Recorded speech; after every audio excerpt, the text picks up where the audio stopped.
Thugann Damhsa Gaelach ardú críos anamad an phobal in Éireann agus agéin leis na céta bliain.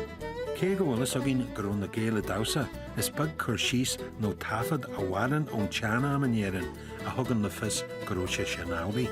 Insin sráid seo argan mud siar an scéal ionta seo den rince in Éireann agus leanan mud Gearóid beirt Damhsair de chud an le aniu.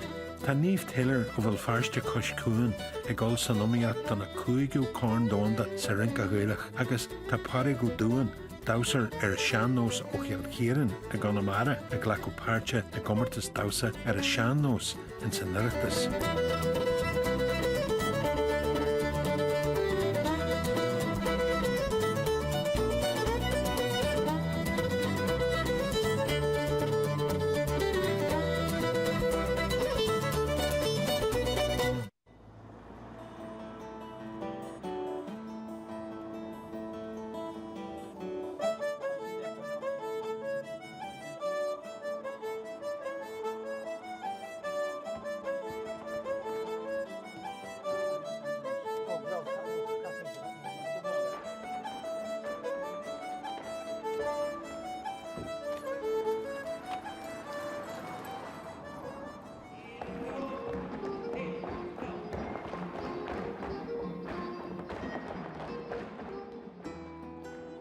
Ag ócaid bhliain túil ag sí rauní I mhaile Athboy chun duine mí tá ceardal an gása Sean Nós faoi lean seoil. Go ceann trí le eile be ceardalanna agus comartais éagsúil ar siúil, ceáil tradiisianta, mhránaíocht agus Damhsa. B'éon comartas ile éireann den Damhsa Sean Nós ina measc seo, agus tá na dearthratha ó Dubhain as Conamara a dúil a bheith páirte ann. Siad an chéadhúir a chomúid a go dtí Athboy sa gmórta seo. Couple míohan bhí couple den chainte is túirte gur a craich maithan. Is go míon go leor drama an Damhsa agus rudís. Cámad bhil seachas go mid breann na drama gur hí písas cámad éí áhann sin agus bheith breann go deis le híon príomh chomórtas. Te mór. Seo, mis leach.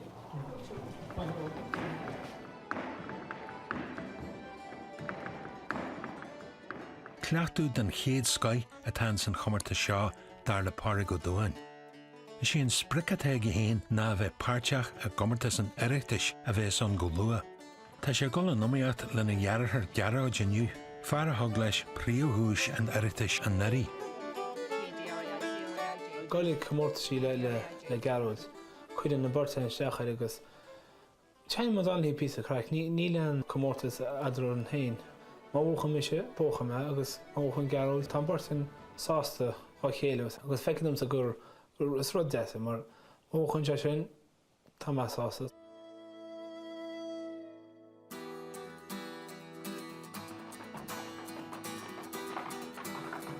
Agus críú chomartas na hÉireann graithe aici, tá Niamh Taylor peiliú an stúdiú clátaithe. Tarfur trí seachna mar sin feicce go dtí craobh an Dubhain. Tá mé an seo ag fáil am na ceanna nua fanne sin. Bhí rang agam roimhe sin agus an sin bhí gaban danseil am chun na ceanna le go heispintús. Tá sé difriúil ag óg mu éis ó craobh na hern, so tá sé tá athraí amlan gasta mar níl le cethir seachna mar sin agin, so tá sé intach deachar doing like rud stíl go hamlan nua, just rud ag an athraí like sa am sin. Peici mu déis is gasta go leor mar bhfuil mu an seo achan eile lá I gcéisteach le na ceálan agus an Damhsa le difriúil, so tá sé deachar, but dheochaimiide mar go bhfuil mu ag tréáil co-cruir sin. All Ireland went really well. It went exceptionally well for Niamh, so we're delighted, but now it's just back and we're slogging trying to get new set dances and everything done, so we've just been spending a bit of time just trying to do something a wee bit different, and yeah, I'm ready to turn my hair out because we've changed it about 20 times already in a week, so no, we're getting there. Just their stamina's fine, we've just been working on that and changing bits and pieces, and we'll keep doing that until right up to the last day.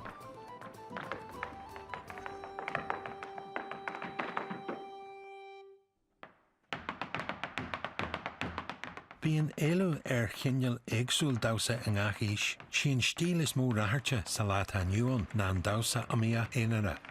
ach le hacht an neohís déag, hí grŵp gausa sóisialta dar tideal an chwadril a bailú neart fod fad na tíre. Tá rahart mhór go fáil ar a chwadril nó an dawsa seit mar is fear eicnarthaí sa láit aniuan. There are no generation barriers or no generation gaps in the dancing, from the smallest and from the youngest to the oldest can dance, you know. The social aspect is very important as well. You make a lot of friends and you meet a lot of people.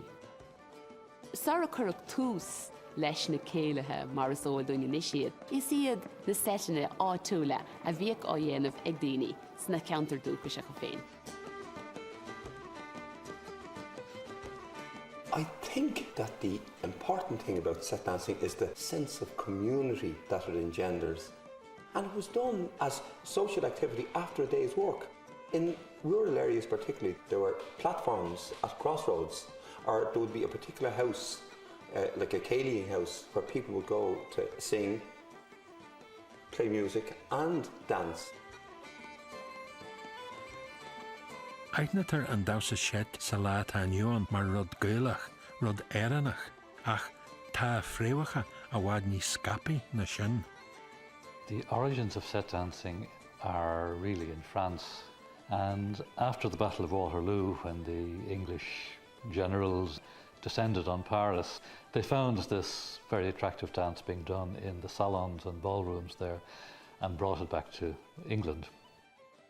The first season of quadrilles was danced in 1816 in London, and the first season of quadrilles in Dublin was in 1817. Bhís de rán ar bhí na Saidúra ag tacht go héireann tar éis na Napoleonic Wars, tháinig na quadrilles isteach go héireann leo. So bhí nó máistí rince ag múna in éireann ag an am, agus bhí siad ag múna country dances mar sinnde, ach nuair a tháinig na quadrilles isteach, bhí siad son níos fashionanta. So cé go bhang siad isteach ón Eorp, de bhí na daoine éireann ag déanamh ahrathe ar an set sin, ons go mbeadh siad in stíl na héireannig mar deirtha.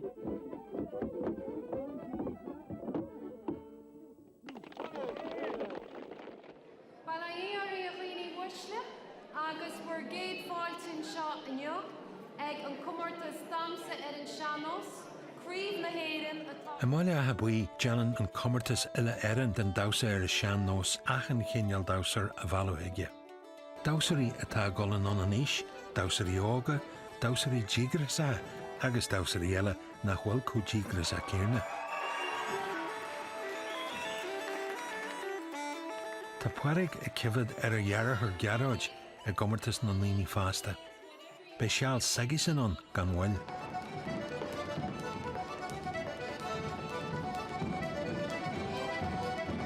Tá an stíl ceanna am héins ag méidir Pádraig, ach tá úsad an bealcha umprúmsmúd de chollain, tá fé difriúte. Tá Pádraig tíanna sé rudí difriúte rumsa, ach tá sé stíl ceanna sé ón duine ceanna bhúmúd, ach tá duine an barlob Pádraig a Damhsa, agus me de barlob duine eile mis Damhsa.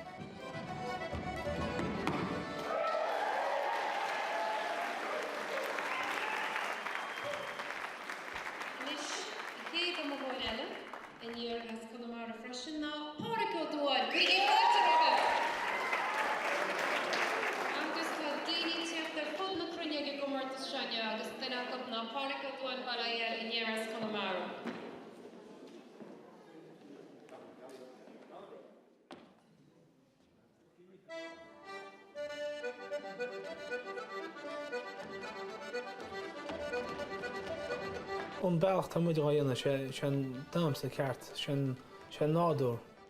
Ní muid an staidir ar an bealcha dhéans muid Damhsa. Just go muid meach, díanam muid a rud tucha sé an go nádúrach. Sin an ceann na rudí steise faoin stíle taine, mar ní sé cleachtaithe. Brahan sé ceol, mar tá ceol maithid, déad tá rudí na bhaid níos steise níos fearras, beidir go dtí rudí cinn said a chluigeann ar an túirdíomh agus gáú leis. Nus choir teile mar mín an ceol ráháhead, ní bhíon an fónart rudí specialta dhéanamh. An Damhsa taine cuma chéas chu síos is táú, nar ás tú Damhsa ní étá ach bheith sásta le tain. Mar is rud álan, was ní me nach chur steach a folach. Was dar áró teú.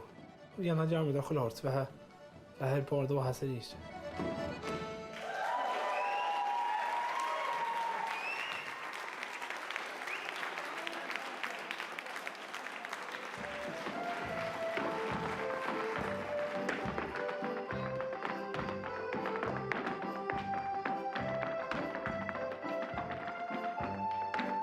Níl ach seachtain go dtí go mé Niamh páirteach a ríist a gríomh comórtas Damhsa an Dóin. Agus í is súil le go muinní sí an comórtas den chuige uair.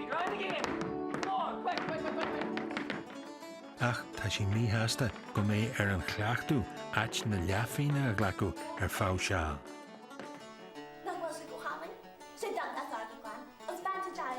Táid an seo aniu ar bórthan na bhas a Copterland ag deanú cleachtú ar drama sagin tá má A-level drama go manacht, so tu bhaint ag deanú an drama Damhsa glúnasa. Tá mé foiil anmhairí ag móide tá má level agus craobh dóin le seachtain ó na céile, so tu mé Carolán ar an dul seachtain burteacha. An dígras atá sa cáin sin tá sé dochreide. I mean, like, tá sé ag golden drama seo agus tá just déan seo ní clog ar maidin go dtí dé clog hain déag san ihe. Tíníomhann seo tá sé glúirg spás a bheith clachtú an Damhsa seo. Tá sé bheith tiomanta mar seo sin an cineal meon atá dí ort le bheith út seo.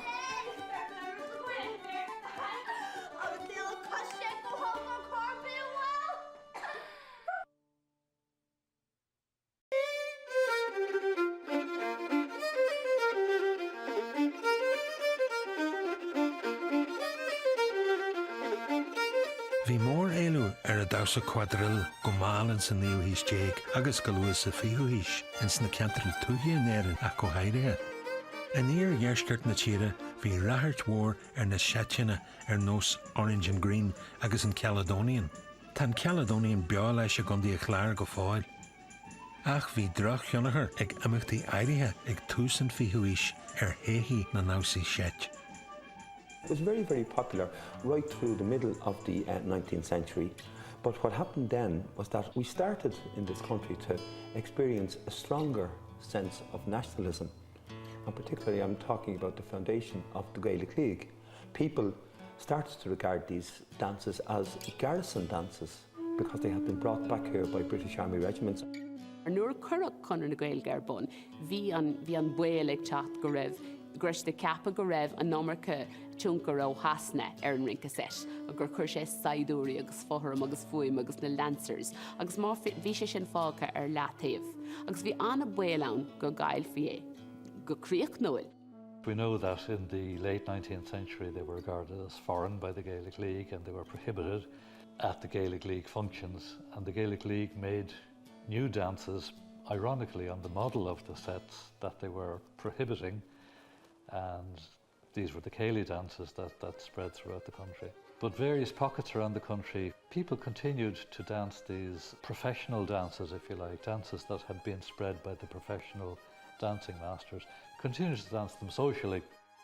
In the early part of the 20th century, the only places that the sets were being danced were at country house dances in country kitchens. And people like Junior Crehan, for instance, when we spoke to him, he was well used to it. He had seen it right through his youth in West Clare. And the church then would regard these dances as an occasion of sin because of young couples getting together, and they decided that they would, do something with it. And the Dance Halls Act was published. And this, in effect, it banned dances from being held in anything except a licensed public dance hall. And as Junior said, it nearly killed the music and it nearly killed the dancing in parts of rural Ireland at that time.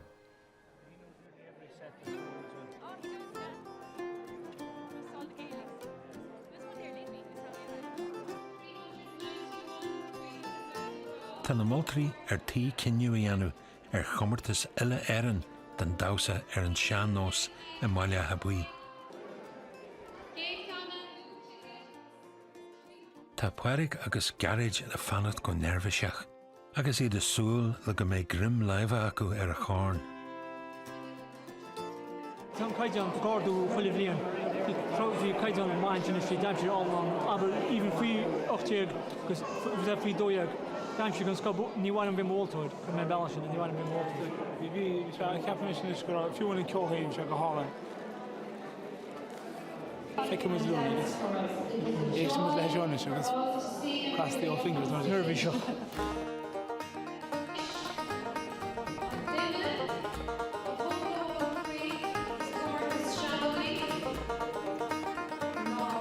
Dar nói caithfí cuma bhaithe bheith orthú, má bhíonn orthú golar ardan.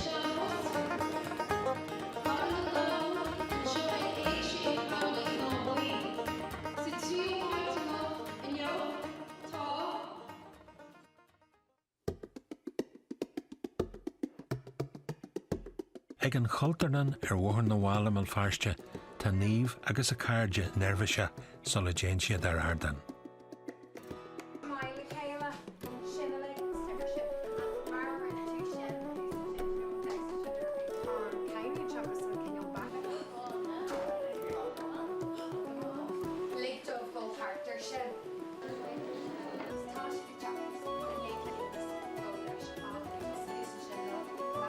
Ar nói ní strainte ar bíhí Niamh am an léirithe ar ardan, agus lórann si go muinneach is go húdarasach lena cairde.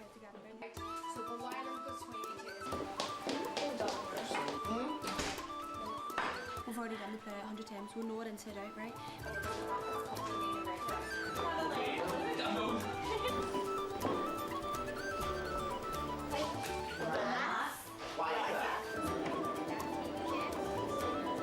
Just keep our heads together, we know what we're doing. Loads and loads of fun, the way we've clocked it 100 times.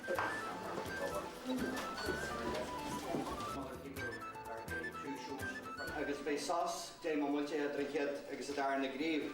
Enjoy, because it's the last time we're going to be doing it. Forever as a team. Never, never, never.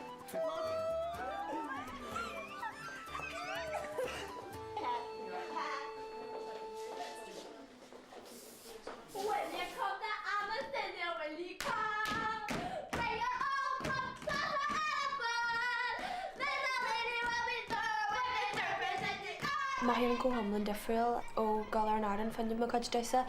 Ar nadan tam ei lam hyn ceg o byn dwysa ffyr yn ogyn. Dys i gwhomlyn dyffril ni ffedio la just siasyn chen agos myngar fe agos cael twy lort agos maha han a like ahru agos a maha ffridion ran omlyn. So it's proses gwhomlyn dyffril e.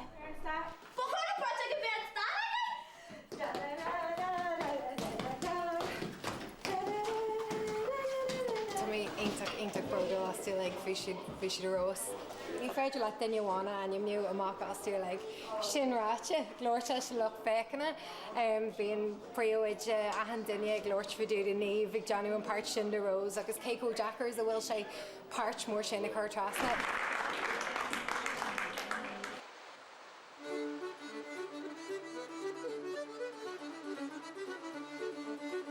Ó bhí 19 sa tríon tá scoil saoirí Buail Clancy ar siúil go bliantúil is sráid na cara chun dí a chláir. Le linne féile tagan na slúte daoine le bheith páirteachans na rangan na Damhsa agus ceáil. Tá an chláir amal lán de rangan na Damhsa seit, cosa leis an chion seo le Timmy McCarthy. Slide in and out and home and away. Good luck with this. It's all inclusive. The old style dancing, it's communally based. Everyone's dancing or playing. It's not ageist. It's not clone-like. Individualism is allowed within the framework of the set. Slide in, dance over, slide in, dance home, house to finish. Pardon? The soul of the set is something that you can't define in words. It's the soul of the set is the style of the set. And it's not an academic thing. It's a natural thing, like different areas have different styles, not only of the dance, but of the appropriate music. It's rare that you get a chance to actually dance out a set with a group of people, of dancers that know the music and the dance, and musicians that know both. But when that happens, there's a kind of an ecstasy comes into it. Energy doesn't matter anymore. You go someplace else, and I couldn't tell you where that place is, and that's the thing I'm trying to attain the whole time. Is mai an rud é go bhfuil an irid sin spéise ag daoine san Damhsa seit sa lá aniuan, mar ní mar sin a bhí in naithidí na híse seacáte. Fan am sin bhí an Damhsa sláán a gentar bheagad túche in iar dheisceart na tíre a bhain. Ní bheadh áfheohan hontasach le haithint go ceann 20 bliain in dhé. Nuair bhanig cultas ceoltóirí sna chégadí, bhí sais ábheocan ann sna set, agus bhí sin an táchtach i gcóir sets. In the 60s, people started to dance sets more commonly, and the score competition in the GAA introduced a set dancing competition. And this was the start of a huge number of people who previously had not been aware of sets and had not been dancing sets to become interested in them because they were representing their local GAA club in this competition. The thing that broke it open was the decision of the Willie Clancy Summer School in 1982 to put set dancing on the programme. And the people who went to that class went back home. Ourselves, associated with the Peabody Uillin, we started Brooks Academy. Timmy McCarthy from Cork went home and started the Red Abbey set dancers. There were people from Galway and other parts of the country. And we started dancing it publicly in public houses and things like that.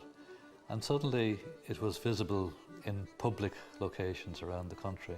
Ní bhíon ortach sreach ag do thuirt ar an Scoil Saoirigh Willie Clancy gach bliain agus fécant an éileamh agus an tóir a táir luchttar in cassette. So tá sé sin go húnta gur fad, go bhfuil daoine ag buint an sult céine agus gur féidir ló dul amach ag rince agus an gnééis ó síalta den rince tanmh bhaintas sin. For me, what's precious about it is that it stood the test of time. You know, and there's been huge pressures on it, clerical, economic, cultural. And here was this oasis of living, breathing tradition, which wasn't self-conscious or holier than thou, just normal. And it was like part and process of coming home.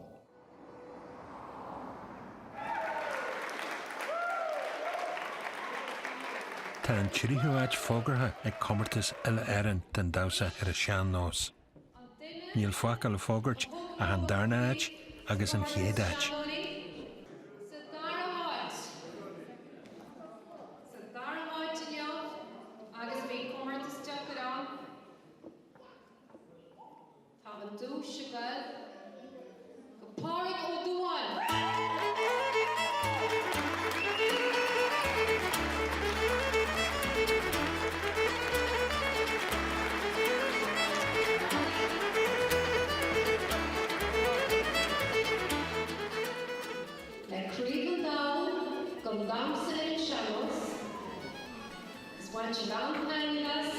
Gearóid ó Dubhain.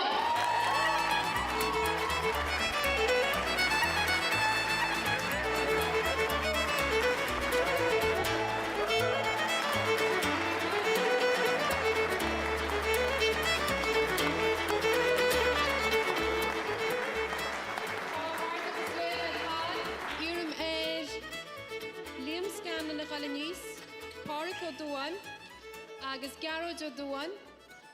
Niamh a bhí sa tríomháit, Pádraig a bhí sa dara áit, agus Gearóid ó Dubhain a bhí sa géad. Bula-bos mar mílte chomh. Ní heag leis na bútear a imeacht go fáil nó irtararthú golar an ardan a ríist den Damhsa Gearanach.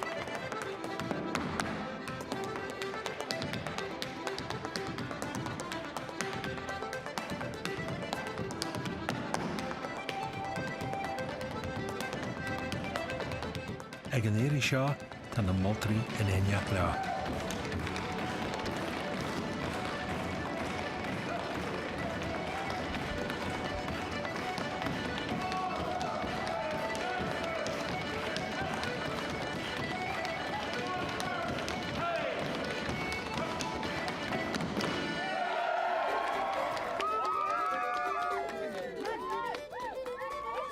Fa dhearú híortháil heag le muitirí thuain tús a chur leis an turas fada ar ais go Conamara.